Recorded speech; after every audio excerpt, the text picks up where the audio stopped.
it's simple and it's short. So it shouldn't take us more than 10 minutes. I'll share the screen now and we'll get started.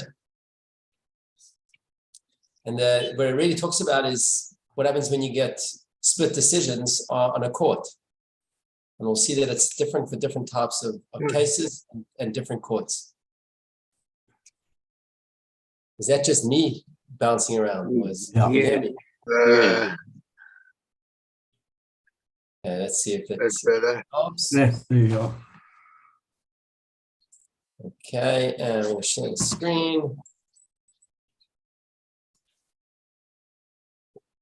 Yeah. Okay, can see that. All clear. Yeah. Okay, wonderful. Fine. I must just apologize. Also, the last couple of weeks, Wednesdays are proving a little bit difficult for me. I'm just trying to figure out if I can work out with one of the other presenters if I can change the day. Otherwise, I have to do this week by week. I had some changes in my responsibilities, and it's just become difficult. So I'm going to keep doing my best, and maybe change for another day of the week. So apologies for the weeks I didn't make it, and the ones that I didn't even manage to send a message. But it's good to be together this afternoon. Okay, so the laws of the courts and they're administering their judgments and punishment, chapter 8. And the halacha begins as follows. When a court reaches a split decision, what does that mean? Some say that the defendant is not liable, and others say that he is liable. So what do? Follow the majority. This is something I think we all kind of aware of. And this is, in fact, a mitzvah in the Torah. The Torah says, Acharei rabim la'atot, follow after the inclination of the majority. But there's a caveat here, proviso. When does this apply? So this is with regard to financial matters and with regard to laws involving questions of what is forbidden, what is permitted, what is impure, and what is pure, and the like. But with regard to capital cases, different laws apply. So if there's a difference of opinion whether the transgressor should be executed or not, then we're going to look at it differently. It's not just about simply having a majority. And remember, this must be a minimum of a court of 23 judges, right? So if the majority rule to exonerate him, he's exonerated. Okay, so if we're getting a positive outcome for the accused, then all you need is a simple majority. If, however, the majority rules that he's guilty, he should not be executed until there are at least 2 more judges who hold him guilty than who exonerate him. So it needs a majority of at least 2. According to the oral tradition, we learn that the Torah warned against this by saying, and this is a continuation of the pasuk, do not follow the majority to do harm. So we follow the majority, but that's only if we're implementing something positive. But if it's about bringing about a death sentence, then a simple majority is not good enough, right? That is to say, that if the majority are inclined to do harm, meaning to execute the defendant, you should not follow them until there's a significant inclination. What's the significant? And there's a majority of 2 judges who rule that he is guilty. So that makes it more significant, and then you'll be able to pass that judgment. And he says, again, this is implied in the words, lintos achei rabim lahatos, to follow the inclination of the majority and influence the judgment. That is for a positive inclination that may be made on the basis of majority of 1, as we said, and a harmful inclination on the basis of majority of 2. And he makes a point here to tell us, all of these concepts are based on Kabbalah and oral tradition. That means this is how we've received the application of this approach from Moshe. Meaning we're not going to necessarily say this is logically the most perfect way of ensuring an honest judgment, but this is the system, and this is what we follow because this is how we've received it from Moshe. It's part of the direct oral transmission from Moshe. Halacha base. The following laws apply when there's a difference of opinion within a court of 3 judges with regards to a monetary issue. Okay, so the first 2 examples are obvious. If 2 say the defendant's claim should be vindicated and 1 says that he's liable, the claim is vindicated, you got 2 against 1, simple majority, and vice versa. 2 say that he's liable, 1 says the claim should be vindicated, he's held liable, 2 against 1, you got a majority. But what happens if 1 says that his claim should be vindicated? 1 says he's liable, and The third judge says, I don't know. Okay, so now you got one on either side and one that's says, I actually can't, I'm not sure how to apply the law in this case. So we add another 2 judges, that's 5 judges to debate the matter. Okay, and then again, you've got the possibility of creating a majority. So let's say if 3 say the defendant's claim should be vindicated and 2 say that he's liable, vindicated. We've got a clear majority. If 3 say that he's liable and 2 say that he should be vindicated, liable. Again, 3 on 2, clean majority. What happens if 2 say that his claim should be vindicated, 2 say that he's liable, and then the 5th one says, I don't know. So in that instance, again, what you would do, you add another 2 judges. Now you got 7. Okay? And then you would keep, we'll see in a moment how long that would continue. But let's say you've got 5 and a different scenario. It's not equal split and it's with 1 in the middle and it's not a clear majority.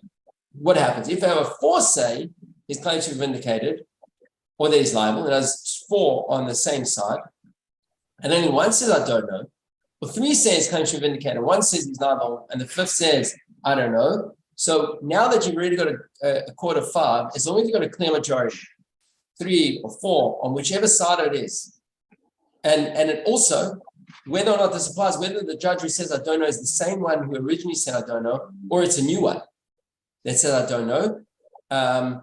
In all these situations, you would follow the majority. Okay, once you've added the judges.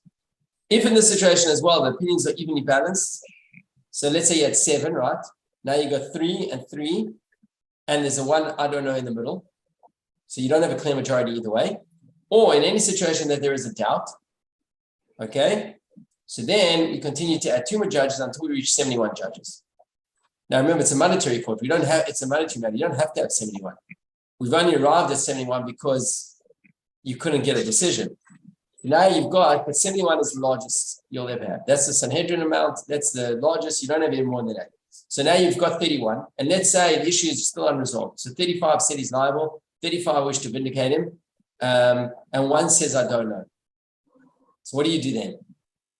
So the first thing they got to do is they got to pursue getting a majority, right? They debate the matter until the judge, who has not made up his mind, sides with one of the opinions, and thus there will be 36 to vindicate him, or 36 to hold him liable, and you'll follow the majority. So each side has got to argue their case. But if you end up in a situation where neither that judge or another, right? Because once they're debating it, somebody else could also swap across the aisles, right? So if nobody changes their minds, the matter remains unresolved.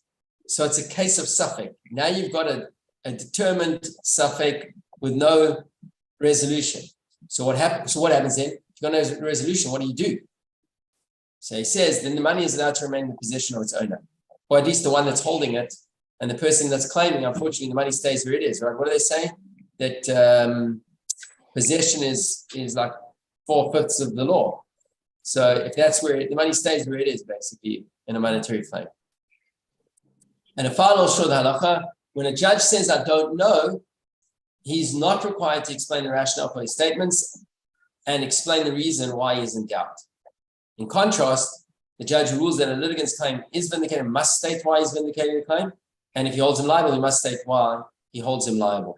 I should mention there is a different version that says exactly the opposite, that just as the two, just as someone who vindicates or holds someone liable must explain their position, someone in doubt must also hold their position.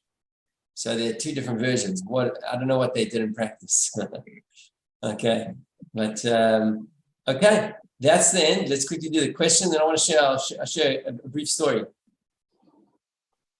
First question: true or false? When there's a split decision among the members of the court, we follow the majority. True, but only in cases involving capital punishment. True, but only in cases involving monetary issues. False. Number 2. Yeah. Number 2. Yeah. Yeah. I know it actually extends beyond that, right? To all other legal matters of Jewish law, like deciding if something's kosher or not, or if it's ritually pure or impure. If 2 judges say that the accused should be vindicated, and the third says, I don't know. So what's the law? He's vindicated, or we add more judges? Yeah, number 1. We add more judges. Let's make the court from 3 to 5, and we said it would extend if we don't get a clear decision from the extra judges. Which of the following judges needs not explain the reasoning behind the decision? The one who vindicates the accused, the one who holds the accused liable, the one who says, I don't know. Number 3. Number 3. Right, according to the version we have, it's number 3. And a final question, if many judges are added after the judge says that he doesn't know, and the court is still split down the middle in the decision, what do we do? Either we tell that judge that he needs to pick a side, we remove that judge and replace it with someone else who decides the case. If he still says that he doesn't know, then the money remains where it is. Number 3. Number 3. And like Number you three. see, the truth is that the other 2 options are also reasonable, it would seem, and yet this is what we do. We don't force something, we don't change judges, because ultimately, when it comes to applying halakha, we accept that as much as we follow a system of logic and apply that as we can, we understand that ultimately we are implements in bringing about what Hashem's will is. And as like we said, it's a Kabbalah. We receive this framework, and that's what we follow. And if we know that we're following it with good intention and honestly, then we know that ultimately the true justice is achieved, meaning justice as it's seen in the eyes of Hashem. Rabbi? Thanks, Rabbi. Rabbi? Thank you. If you have a minute, I want to share a brief story. But yeah, go on. Just a quick question. Do you read what we've just seen as allowing for a judge to abstain? So it's interesting. We're not saying abstain. We're saying that he's applied himself and he really does not feel like he sees a clear ruling on the matter. It's not about abstaining. They're not abstaining. They're actually applying themselves, and sometimes it's like that, you know. You look at the scenario, you look at the available case, the law and the case studies, and you say, I don't see it applying, and therefore I can't take a decision on either side. So here's the beautiful story, right? There are a few cute stories around this theme, but the one I remember is about the famous Rabbi Yonas and Eibeshitz when he was a young boy. So I'll tell the story, and you'll see how it relates to the chapter at hand. Rabbi Yonas and Eibeshitz, who later became a great Torah sage, was known as a child to be a bit of a wunderkind. I hope I get all the details right. I was just remembering now. I think it was in Poland, and the king became aware of this incredible young child who had this phenomenal mind, and he wanted to meet him. So he sends his father an invitation. Says, send the boy to meet me. But one thing, I want you to send him here alone. He must find his way to the palace. So it happens, he sends him off from wherever he was, from the outskirts of the town, straight into the big city, and he finds his way to the palace. He announces himself, and the king is delighted to welcome him into the chamber, and there's a whole bunch of important people there. And this young boy, I don't know, he was before Bar Mitzvah, the king welcomes him, and he says, let me ask you something. On your way here, how did you find the palace? Have you been here before? He says, no. He says, how did you find your way? He says, I asked people. He says, let me ask you something. He says, imagine you had arrived at a crossroad, and you asked one person, which way is the palace? And they said to the left. And you ask another person, and they say, that's this way to the right. Which way do you go? So he said, I'd ask a third person, and I'd follow the majority. And he says, in fact, that's a principle in Torah law, that you follow the majority. So the king turns around to his young boy. He says, if that's the case, let me ask you something. Look around this room. This room is full of people, and they represent the majority of this country, all Christians. You, Jew, in the minority. So if your religion itself says you've got to follow the majority, why are you still Jewish? Why did you follow the majority? Of course, the king was very chuffed with himself because he thought he won up this young wunderkind.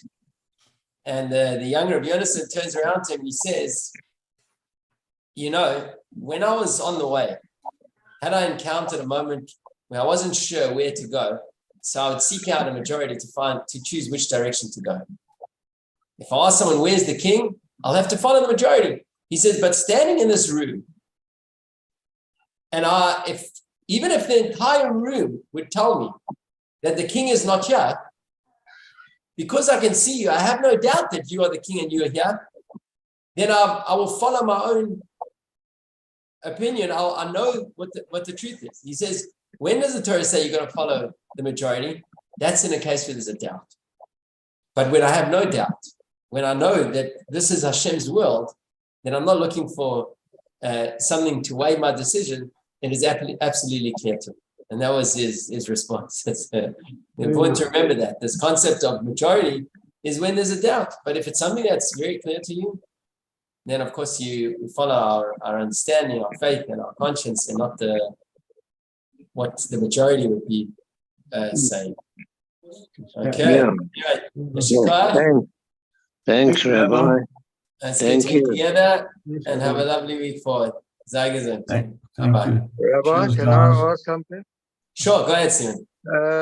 It's a lucky principle that rather the innocent not be punished erroneously than the guilty be punished correctly. Correct? That is a lucky principle. In a I'm capital not sure I case. understood exactly what you were saying, but what we learned In over a- here is that you would follow a simple majority when you want to exonerate someone. But if you try to punish them, then you need a more significant majority. Is that what you're saying? Well, somewhere I've seen that if only one, in a capital case, I would think, if only one judge rules not guilty, then it cannot be ruled. That's what we just learned, right? That's what we just learned. Yeah, but we're talking about majority. But I'm talking about just in a capital case, one judge Yes. of a court, but then rules not guilty. Okay. The lucky principle then is that rather the innocent not be punished erroneously than if there's any doubt whatsoever, even if one judge. No, if you have Is that not 22 right? judges, if you have 22 judges that say the guy's guilty and one says he's not, you follow the 22. Okay. Even if you had 13 judges and 10 judges, you would follow that ruling because you got a majority of 2. Yeah, well, yeah, I see the majority of 2, but I thought I'd seen that somewhere. But okay, Maybe what you're thinking about, and this is an interesting scenario. yeah. If all 23 judges, this is a fascinating thing. Yeah. If all 23 judges deem the person guilty, Yeah. we don't follow through with the capital punishment. And here's the fascinating thing. Here, the Torah warns the judge, because you go across the bench, right? And you always go from the lowest to the highest, so you don't get anybody intimidated by anybody else, right? So if you have a situation where 22 judges say he's guilty, Yes. you, the 23rd judge, you think he's guilty, but you know that if you say guilty, he won't be punished. Yes. So you may want to change your decision and say he's innocent. So that the Torah warns against the judge. You know, they do that, right? So when it's That's what you're talking about. That's a what scenario where all. that's what I'm referring to. Correct. Thank you. But at the end of the day, if a court case comes and there's an accused and there's a case and there are witnesses and the judges, go through all the processes and they deem it that the person is guilty. If there's a majority of 2 in a capital case, or in every other case, a majority of 1, you follow the majority. Right. Thank you. Okay. Very much. Okay, sei gesund. Thank you. Thanks, everyone. Thanks, Rabbi. Thank you.